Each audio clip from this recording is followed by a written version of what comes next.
Eilen illalla TV1:llä oli ihan mielenkiintoinen, varsin pitkä toki, dokumentti Kittilän kuntapolitiikasta. Ja se on oikeastaan sellainen varoittava esimerkki, että mitä pahimmillaan voi tapahtua, jos kunnan virkamiesjohdon ja luottamushenkilöiden sukset menee niin sanotusti ristiin.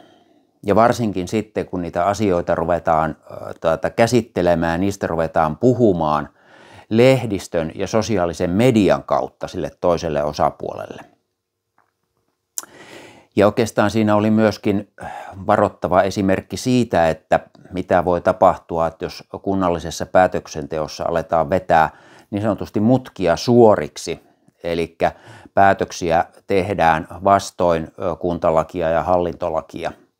Et vaikka se byrokratia on monimutkaista ja välillä hidastaa päätöksentekoa, niin kyllä niitä sääntöjä noudattamalla vältytään hallinto-oikeudelta. Mä laitan tuohon alle tuonne tekstikenttään linkin siihen ohjelmaan Yle Areenaan. Se on tosiaan aika pitkä, mutta jos nyt kunta-asiat kiinnostaa, niin kyllä sen jaksaa katsoa. Ja nyt ei muuta kuin joulu alkaa olla todella lähellä ja täällä jo tontut kurkkii ikkunasta, niin ei muuta kuin itse kullekin hyvää joulua ja onnellista uutta vuotta.